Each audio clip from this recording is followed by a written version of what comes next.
When I was a child, I was evil. I would fight, throw rocks, sneak snacks, bite people, lie, you name it, I'd do it.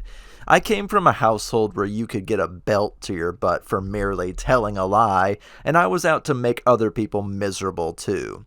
Strict parents raise sneaky children, and if I wasn't sneaking, I was getting into physical trouble. You always hear stories about that one evil child in every classroom, the one that's always getting into trouble, not sharing, being bossy, or otherwise fighting with their classmates. Yeah, that was that was me. Until I hit my teens and the hormones started going for a completely different set of problems, I was the evil child.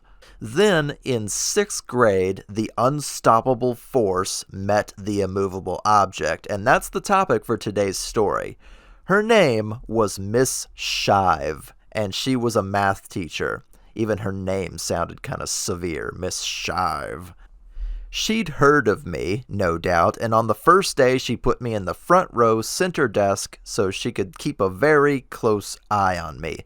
That didn't keep me from doing small things, but there was such a thing as hunting a rabbit with a bazooka. Now, in my school, we had these things called general's reports. Our school mascot was a cartoon George Washington, super inspiring to a bunch of 12-year-olds, let me tell you. And when you got into too much trouble with a teacher, they'd issue you a general's report. They would write what you did wrong, when, and sign it, and you had to take it with you from class to class so that all of your other teachers knew that you were being a little shit that day and to be on guard. They'd have to initial it to say you weren't doing anything wrong in their class, and then you had to take it home to your parents so they knew you were being a little shit that day too. So yeah, from zero to tell the parents, these things were. Anyway, general's reports came in all different flavors arranged in a hierarchy of rainbow colors. Purple was the lowest, followed by red, orange, yellow, blue, brown. We're just naming karate belts at this point. And at the very top was white. Some kids didn't even think the white report was real. No one had ever been in that much trouble consecutively before. You did not want a white general's report because that meant the principal, your parents, your counselors, and your teachers would all have to get together all in the same room to discuss where they'd gone wrong with you.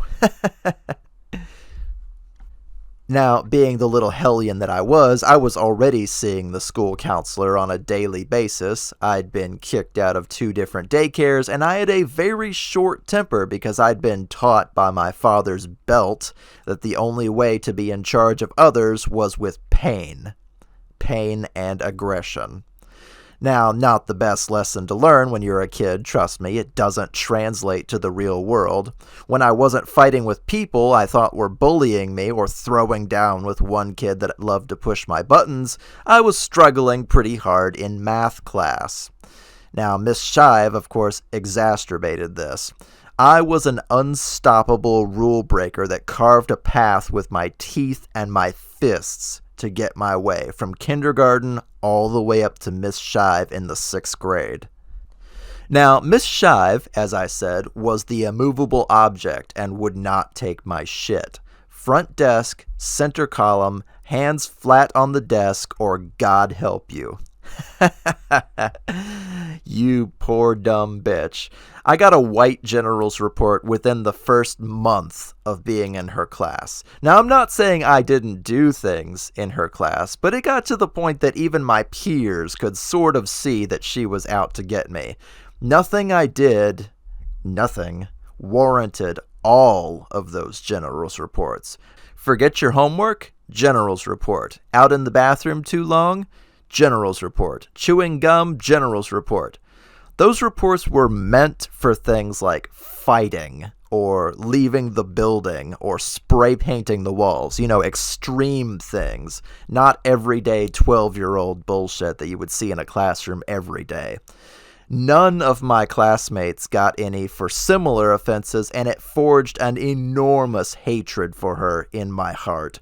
And though my math grades were no worse than anyone else's, it made me hate the topic by proxy, which really isn't healthy for a kid that early in their education. Even my parents, who were completely used to me being in trouble a good chunk of the time, started to kind of take notice that I was starting to bring home those reports multiple days in a row. So, Miss Shive and I butted heads and butted heads and butted heads. Even the slightest little thing, and she'd whip out another general's report. She wouldn't even bother to scold me like a normal teacher. She'd just open her desk and start writing. I worked my way through the entire rainbow and all the way up to the dreaded white report within the first month. I was sitting in the hall doing worksheets for a good amount of her class, just red in the face with hatred the entire time. She was kind of a small woman, so I probably had fantasies of fighting her just to make her stop.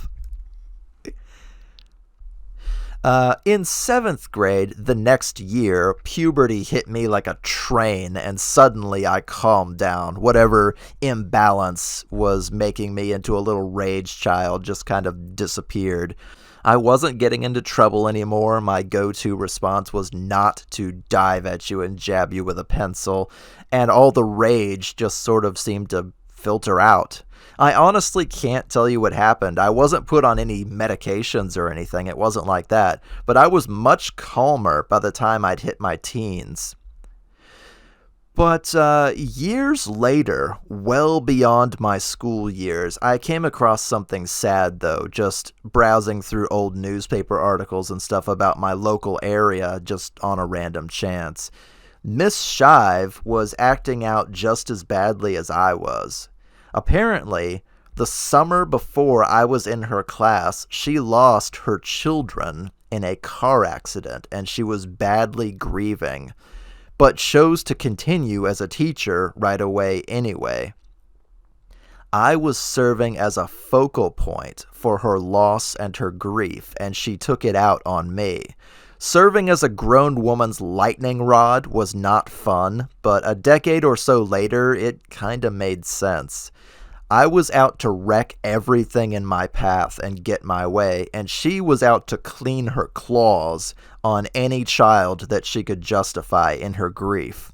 We were made for each other, and clash after clash in the classroom, though we hated each other, it may have been cathartic for both of us, especially her. I'll let you be the judge on that. I don't know what became of Miss Shive, if she retired or whatever, but it certainly did explain a lot of my experience in 6th grade. I hate math class.